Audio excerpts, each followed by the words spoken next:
Gujarat number 1 engineering university, Sankalchen Patel University.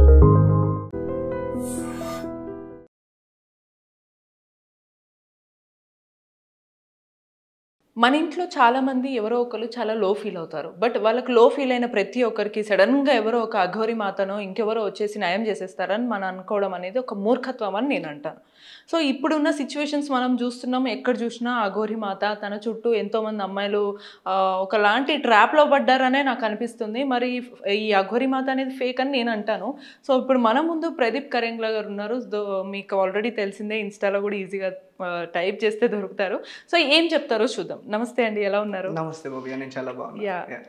So, నేను ఇందాక already చెప్పాను. నాకు ఈ అఘోరి మాత అనేది ఫేక్. ఇదొక పెద్ద ట్రాప్ లాగా సంథింగ్ బిహైండ్ ఏదో ఇంటెన్షన్ తోటి ఈ అఘోరి మాత ఫేమ్ అయ్యి వచ్చింది. బట్ చేసేవన్నీ బయటికి మాత్రము మేడిపండులాగా బయటికి చక్కగా చూపిస్తూ లోపల ఏవో సంథింగ్ ఉన్నాయని నాకు అనిపిస్తుంది. మీరేమంటారు ఈ కేసు గురించి? భవ్య, యాక్చువల్లీ ఇది మన ఇండియాలో జరుగుతుంది కాబట్టి చాలా నార్మల్ కేసు లాగా ఉంది. ఒకవేళ ఇదే కేసు కనుక అబ్రాడ్లో జరుగుంటే, నేను నిజంగా చెప్తున్నా, సైకలాజికల్ టెక్స్ట్ బుక్స్లో కేస్ స్టడీస్ లాగా ప్రింట్ అయ్యే అంత పెద్ద కేసు ఇది. ఎందుకంటే చాలా ఎక్కువ సైకలాజికల్ ఫినామినన్స్ ఉన్నాయి అండ్ చాలా మ్యానిపులేటివ్ బిహేవియర్స్ ఇవన్నీ దాగున్నాయి. సో ఒకసారి అసలు అఘోరి ఎలా ఈ అమ్మాయిని, వర్షిణిని మ్యానిపులేట్ చేసింది అనడానికన్నా ముందు అసలు తనెందుకు అఘోరి అయింది అన్నది సైకలాజికల్ డైమెన్షన్ నుంచి చూస్తే మన కేసు ఇంకెక్కువ అర్థమవుతుంది. సో అలా చూడడానికి ట్రై చేద్దాం. So first of all, Aghori ఎవరు? హిజ్ ఎ శ్రీనివాస్. ఎక్కడి నుంచి వచ్చారు? ఒక నార్మల్ ప్లేస్ నుంచి, ఒక నార్మల్ ఫ్యామిలీ ఎన్వైర్న్మెంట్ నుంచి, ఎక్కువగా హడావిడి లేకుండా, తన లైఫ్ స్టైల్ కూడా ఎక్కువ ఫుల్ఫిల్మెంట్ లేకుండా, ఇలాంటి నార్మల్ లైఫ్ స్టైల్ నుంచి వచ్చారు. నార్మల్ లైఫ్ స్టైల్ నుంచి వచ్చిన ఒక పర్సన్ తర్వాత ఏం చేశారు? తర్వాత అల్టిమేట్లీ తన ఎడ్యుకేషన్లో ముందుకు వెళ్ళలేదు. ఫిజియోలాజికల్లీ ఎక్కువ పవర్ఫుల్ కూడా కాదు, ఫినాన్షియల్ బ్యాక్గ్రౌండ్ బాగాలేదు. సో ఎప్పుడైతే ఒక పర్సన్ ఫిజియోలాజికల్లీ, ఎడ్యుకేషనల్లీ లేదా ఫినాన్స్ ఈ 3 విషయాల్లో ఫెయిల్యూర్ అవుతారో, డెఫినెట్లీ వాళ్ళు పవర్ఫుల్ అవ్వడానికి ఇంకొక సోర్స్ని వెతుక్కుంటారు. మనల్ని ఎవరు గుర్తించాలి అనే థాట్ వచ్చినట్టుంది. It's like validation. పర్ఫెక్ట్. ఎలా అంటే, నేనున్నాను, నా ఎగ్జిస్టెన్స్ ఉంది అని జనాలకు తెలియాలి, నన్ను చూసి భయపడాలి, నా మాటకి వాల్యూ దక్కాలి, లేదా నేను పవర్ అని చెప్పి ప్రూవ్ చేయాలి. ఇలాంటివన్నీ మనకి ఇలాంటి ఏరియాస్లో చాలా ఎక్కువ కనిపిస్తాయి. అండ్ నేనేమనుకుంటున్నా అంటే, ఇన్ జనరల్గా చెప్పాలి అంటే, ఎప్పుడైనా తన జెండర్ని చేంజ్ చేసుకోవడం కావచ్చు, లేకపోతే నేను అఘోరి మాతను అయ్యి అక్కడి నుంచి వచ్చాను, కేదార్నాథ్ నుంచి వచ్చాను అని చెప్పడం కావచ్చు, ఇదంతా కూడా ఇట్స్ జస్ట్ క్రియేటెడ్ ఫినామినన్. ఎందుకు అంటే జనాల దగ్గర నుంచి ఒక ఎక్స్టర్నల్ వ్యాలిడేషన్ కోసం, అండ్ జనాలని భయపెట్టి వాళ్ళు ఈయనకి భయపడుతూ రెస్పెక్ట్ ఇస్తుంటే ఆ రెస్పెక్ట్ని చూసి హ్యాపీగా ఫీల్ అవ్వడం కోసం అని చెప్పి నేను అనుకుంటున్నా. So coming back to the case, ఇప్పుడు మీరు చెప్పినట్టుగా వర్షిణి ఎందుకు ట్రాప్ లో పడింది, ఇది ఒక కైండ్ ఆఫ్ ట్రూగా చెప్పాలంటే మనం ఈ కేసుని అఘోరి మాత సెన్సేషన్ కోసం మాట్లాడడం కాదు. నేనే కన్సర్న్తో చేస్తున్నా అంటే, ఆ అమ్మాయి మాట్లాడిన విధానం కానీ అదొక లాంటి ఎందుకో ఒక ఫుల్ కంప్లీట్ ఒక బాధ, దుఃఖం లోపల నిండిపోయి ఉంది. ఒక ఇన్సెక్యూర్డ్ లైఫ్ అంతా లీడ్ చేసింది. అఘోరి మాత ఒక రిలాక్సేషన్ లాగా కనిపించింది ఆ అమ్మాయి, కానీ నాకు అనిపించింది. సో ఇందులో ఇలా చాలా మంది ఉంటారు ఇన్ఫ్లుయెన్స్ అవ్వడానికి, అట్లాంటి ట్రాప్లో పడిపోవడానికి. బట్ వాళ్ళందరికీ అవేర్నెస్ రావాలి కదా. సో ఈ అఘోరి మాత ఫేక్ అనేది మీరు ఆబ్వియస్లీ మనకు అర్థమవుతుంది. మరి వర్షిణి ట్రాప్ ఎందుకు అయిందంటారు? వర్షిణి ఇంకొక అదర్ సైడ్, తను ఫీమేల్ అఘోరి ఎలా అయిందో తను వ్యాలిడేషన్ కోసం తనకు దగ్గరైంది అని చెప్పొచ్చు. ఒక్క మాటలో చెప్పాలి అంటే, తన లైఫ్ స్టైల్ని ఒకసారి చూడండి. నేను వాళ్ళ ఫ్యామిలీ ఇంటర్వ్యూస్ అన్నీ చూశాను. ఆల్మోస్ట్ ఆల్ ప్రతి చోట కూడా వాళ్ళ ఫ్యామిలీ కూడా ఫినాన్షియల్లీ చాలా తక్కువ బ్యాక్గ్రౌండ్ నుంచే వచ్చారు. అండ్ ఇంకొకటి, they are not in a very happy environment. ఎందుకు ఈ మాట చెప్తున్నా అంటే, వాళ్ళ ఫాదర్ రెగ్యులర్గా డ్రింక్ చేసేవాళ్ళు, ఎన్వైర్న్మెంట్ అంతా కూడా అంత గొప్పగా ఏం లేదు. సో బ్రదర్ కూడా చాలా చిన్నగా ర్యాపిడో ఏదో చేసుకునేవాళ్ళు. ఇలాంటి ఒక ఎన్వైర్న్మెంట్లో ఉన్న అమ్మాయి వర్షిణి. తనకంటూ చాలా పెద్ద డ్రీమ్స్ ఉండొచ్చు, బట్ తనకు కావాల్సిన హ్యాపీనెస్ అక్కడ దక్కనే లేదు. అలాంటి టైం ఫ్రేమ్ కాకుండా ఇంకొక పెద్ద ట్విస్ట్ ఏంటి అంటే, వాళ్ళ ఫ్యామిలీకి ఈ స్పిరిచువాలిటీ అనేది చాలా కాలం నుంచి అసైన్ అయ్యి ఉంది. ఎలా అంటే, ఒక ఇంటర్వ్యూలో వర్షిణి వాళ్ళ బ్రదర్ మాట్లాడుతూ, మా నాన్న కూడా ప్రీవియస్లీ ఇలాంటి ఒక ప్రాబ్లమ్నే గో త్రూ అయ్యారు. ఆయన రోడ్ల పైన బట్టలు లేకుండా తిరిగిన టైంలో వేరే ఒక స్వామీజీ కష్టపడి మా నాన్నని బెటర్గా చేశారు అని చెప్పేసి అన్నాడు. సో దీని అర్థం ఏంటి? వీళ్ళు బాబాలని చాలా ముందు నుంచి నమ్ముతున్నారని కదా.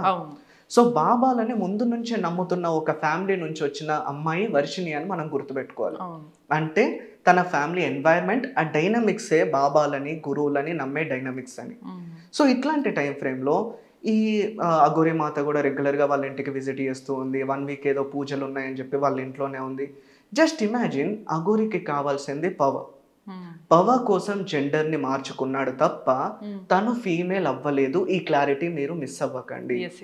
ట్రాన్స్జెండర్ అది సెన్సేషన్ కోసమని నాకు ఫస్ట్ లో వైరల్ అవ్వాలి, వెంటనే ఏం చేయాలి, సో నేను ఫీమేల్ అవ్వాలి, ఫీమేల్ అయిన తర్వాత ఏం చేయాలి, నేను న్యూడ్గా ఇంటర్వ్యూస్ ఇవ్వాలి అనే థాట్ వచ్చిందా అని నాకు డౌట్ అనిపించింది. మీరు అదే అబ్జర్వ్ చేస్తారా కేసు? ఇట్స్ మోర్ ఇంటెన్సివ్ అండి. ఎందుకంటే ఇప్పుడు ఒక క్రైమ్ ని ఒక అబ్బాయి చేశాడు అనుకోండి, చాలా మంది వీడు క్రైమ్ చేస్తున్నాడనే అంటారు. ఒక అమ్మాయి చేసినా కూడా క్రైమ్ చేస్తుందనే అంటది. కానీ మన ఇండియాలో already we are giving much more importance to transgenders. ఇట్లాంటి టైం ఫ్రేమ్లో ఎవరైనా ఒక ట్రాన్స్ని బయట సొసైటీ కావచ్చు, పోలీస్ కావచ్చు, గవర్నమెంట్ కావచ్చు టచ్ చేయాలి అన్నా కూడా 1కి 2 సార్లు ఆలోచిస్తారు. మేబీ తనకి కావాల్సిన పవర్ని ఇంకా ఎక్కువగా దక్కించుకోవడం కోసం ట్రాన్స్ అయి ఉండొచ్చు కదా. కానీ ఇక్కడ యాక్చువల్ ఫినామినన్ ఏంటంటే ట్రాన్స్ లాగా తను మారింది పవర్ కోసం, కానీ తనకి అమ్మాయి లాగా మారాలి అని ఇష్టంతో కాదు. అలాంటప్పుడు తన బాడీలో XY హార్మోన్సే ఉంటాయి కదా, అంటే తను ఇంకా మేలే కదా.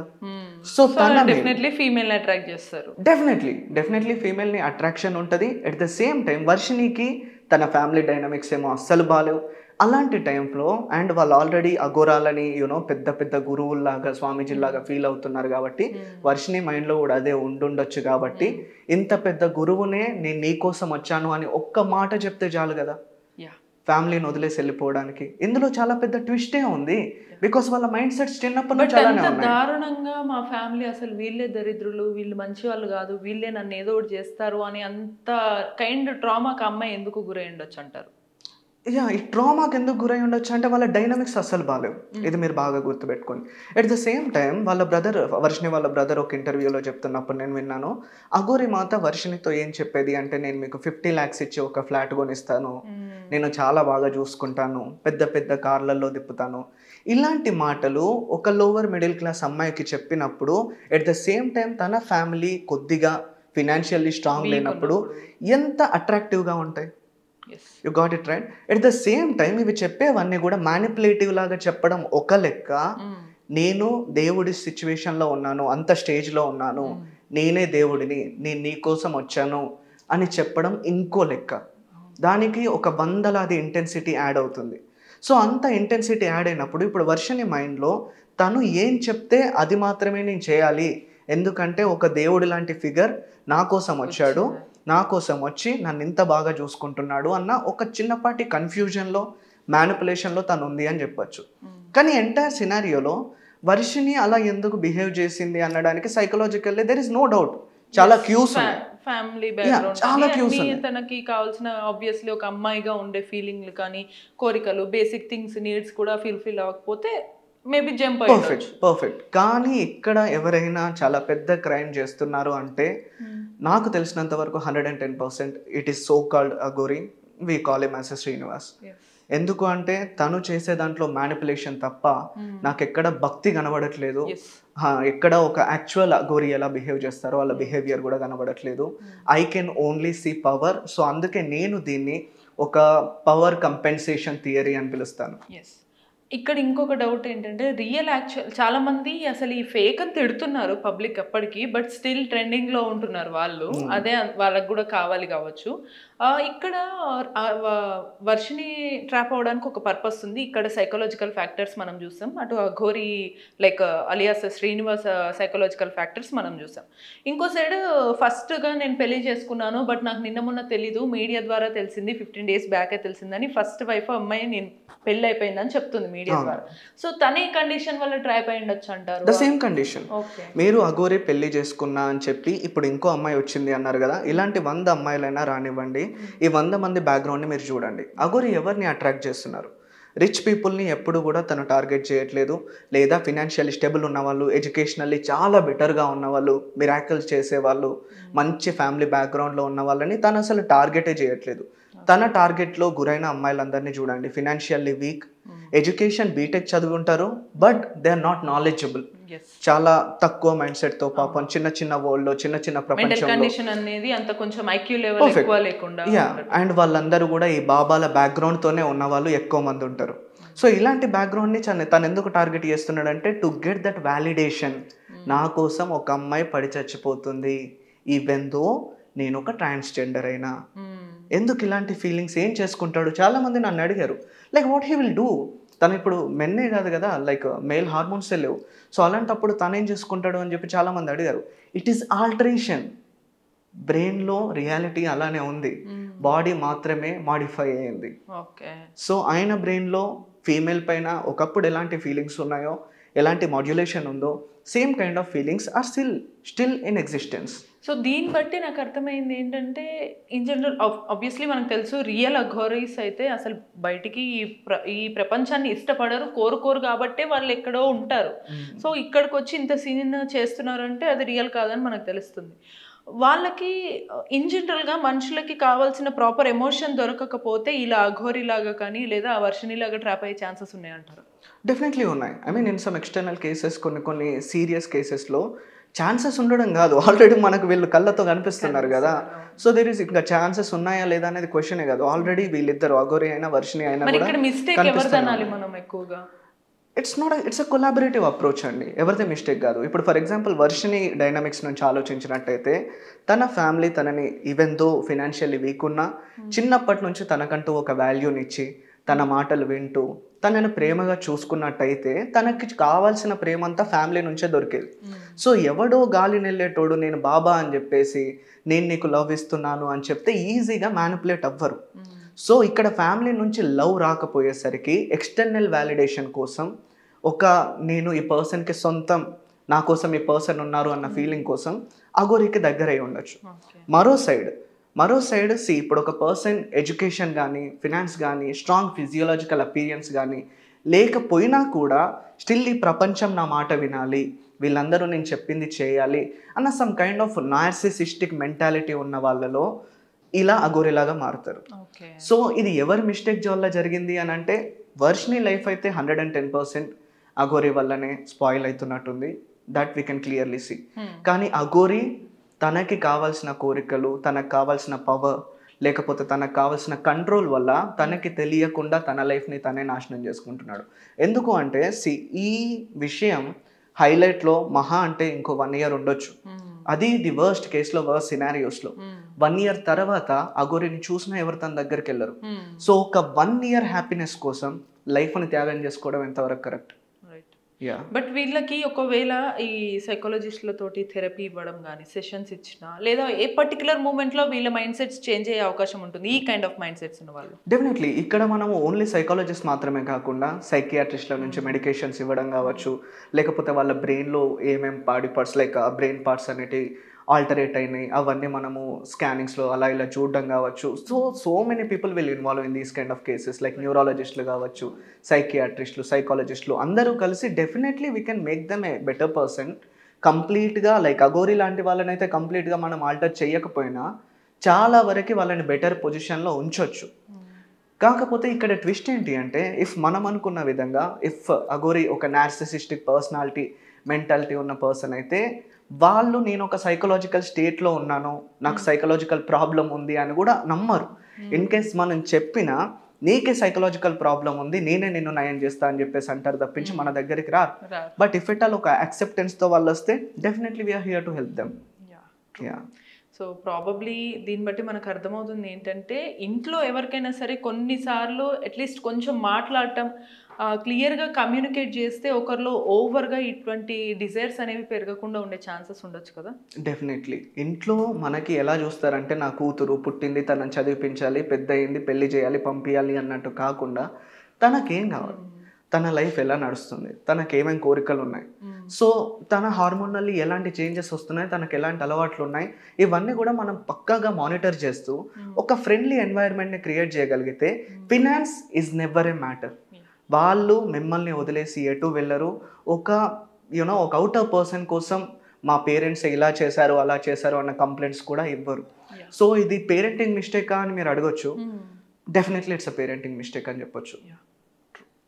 సో క్లియర్లీ ఒక పేరెంటింగ్ మిస్టేక్ అవ్వడం, అటు అఘోరీ సైడ్ నుంచి కూడా బహుశా మేబీ పేరెంటింగ్ మిస్టేక్ ఉండొచ్చు. లేకపోతే ఒక అఘోరీ లాంటి పర్సన్ బయటకు వచ్చి ఇలా ఒక సెన్సేషన్ క్రియేట్ చేసి అమ్మాయిలను ట్రాప్లో వేసుకొని అంత హల్చల్ చేసి అదొక టాపిక్ సబ్జెక్ట్ లాగా అవ్వడం అనేది ఇట్స్ అన్ అనదర్ థింగ్ అనే ప్రాపర్ వేలో వెళ్ళట్లేదు. మన ఎడ్యుకేషన్ సిస్టమ్ అనేది కూడా కాదు, కొన్నిసార్లు పేరెంటింగ్లో కూడా ఎడ్యుకేషన్ ఉంటుంది. సో ఇదందరూ కూడా రిమైండ్ చేసుకొని గుర్తుంచుకొని మన చుట్టూ ఉన్న వాళ్ళతో కొంచెం ప్రేమగా కన్వర్సేషన్ చేస్తే ఇలా ఐదర్ వర్షిని లాంటి వాళ్ళు కానీ అఘోరీ లాంటి వాళ్ళు కానీ వచ్చే అవకాశాలు తక్కువగా ఉంటాయి. కంక్లూజన్ మనం యాక్చువల్ మాట్లాడుకోవాలంటే ఇష్యూస్ మనకి సార్ట్అవుట్ చేసుకున్నాం, ఇక్కడ ఎవరు ఏంటి అనేది మనకు తెలిసింది. బట్ రియల్ అఘోరీస్ అండ్ ఈ ఫేక్ పర్టికులర్ అఘోరీ మాత అలియాస్ శ్రీనివాస్ ఎవరైతే ఉన్నారో వీళ్ళకి డిఫరెన్స్ ఎలా ఉంటుంది అసలు? అంటే పబ్లిక్ నిజంగా నమ్మాలి అంటే అఘోరీ అంటే ఎలా ఉంటాడు అంటే మీరు ఏం చెప్తారు? పబ్లిక్ నిజంగా నమ్మాలి అంటే మీ కళ్ళకి ఎక్కడ పడితే అక్కడ కనబడితే మీరు ఆ పర్సన్ అఘోరీ అని చెప్పేసి నమ్మకండి. Because the phenomenon of Aghori is much more intensive అండి. ఎలా అంటే ఈ ప్రపంచంలో ఉన్నవన్నీ కూడా లైక్ ఇవి ఇల్యూషన్స్ లాగా వాళ్ళు భావించి ద అల్టిమేట్ రియాలిటీ శివుడే అని చెప్పి నమ్మి శివుడి కోసం అని చెప్పి జనాలని, వాళ్ళ సెక్సువల్ డిజైర్స్ని, వాళ్ళ ఫిజియోలాజికల్ డిజైర్స్ని, వాళ్ళకున్న అన్ని ఎన్వైర్మెంట్స్ని వదిలేసి కేవలం శివుడి కోసం వెళ్ళి ధ్యానం చేస్తూ ఉన్న వాళ్ళు యాక్చువల్ అఘోరీ. అంతేగాని వాళ్ళకి మన సనాతన ధర్మతో కావచ్చు, లేకపోతే మన లోపల జరుగుతున్న ఈ కాన్ఫ్లిక్టింగ్ ఎలిమెంట్స్తో కావచ్చు, లేకపోతే జనాలతో కావచ్చు ఎలాంటి సంబంధం లేదు. కెన్ యూ ఈవెన్ ఇమాజిన్ ఒక పర్సన్ ఒక కార్లో మంచిగా డ్రైవ్ చేసుకుంటూ సమ్ కైండ్ ఆఫ్ సిగరెట్స్ని స్మోక్ చేస్తూ ఎట్ ద సేమ్ టైం న్యూడిటీతో ఈ గుళ్ళల్లోకి తిరుగుతూ నేను సనాతన ధర్మాన్ని కాపాడడానికి వచ్చాను అని చెప్తూ, కానీ సనాతన ధర్మ అన్న పదం తప్పించి అంతకు మించి సనాతన ధర్మ గురించి ఏమీ చెప్పకుండా ఉంటూ ఒక అమ్మాయిని ట్రాప్ చేసి తనని పెళ్లి చేసుకొని ఉన్న పర్సన్ మీరు నిజంగా అఘోరీ అని నమ్ముతున్నారా? ఇఫ్ మీరు నిజంగా అఘోరీ అని నమ్మితే మీరే ఫస్ట్ సైకలాజికల్ సెషన్ తీసుకోవాల్సిన ఫస్ట్ పర్సన్ అని నేను నమ్ముతున్నాను. True, it's a hard hitting point actually. So అలా నమ్మారంటే ముందు చేసేవాళ్ళు కాదు, నమ్మే వాళ్ళు ఉన్నారు కాబట్టి వాళ్ళు చేస్తున్నారు. డెఫినెట్లీ అంతే అంతే perfect. So clearly the hard hitting point అయితే ప్రదీప్ కరెంగ్ల గారు చెప్పారు. సో యాజ్ ఎ సైకాలజిస్ట్గా ఎంత డీప్గా అబ్జర్వ్ చేస్తే ఎవరు ఫేక్ ఎవరు క్లియర్గా కాదు అనేది మనకు చెప్పారు. బట్ మనం ఇంకా రియలైజ్ అవ్వలేకపోయినా, ఇంట్లో వాళ్ళతో క్లియర్గా కమ్యూనికేట్ చేసుకోలేకపోయినా, చిన్న చిన్న ఫీలింగ్సే కొన్నిసార్లు పెద్దగా ఒక ఎమోషనల్ బర్స్ట్ అయ్యే ఛాన్సెస్ ఉంటాయి. సో జస్ట్ ప్రాపర్ కమ్యూనికేషన్ ఉంటే ప్రాపర్గా లైఫ్ అనేది లీడ్ చేసే ఛాన్సెస్ ఉంటాయి.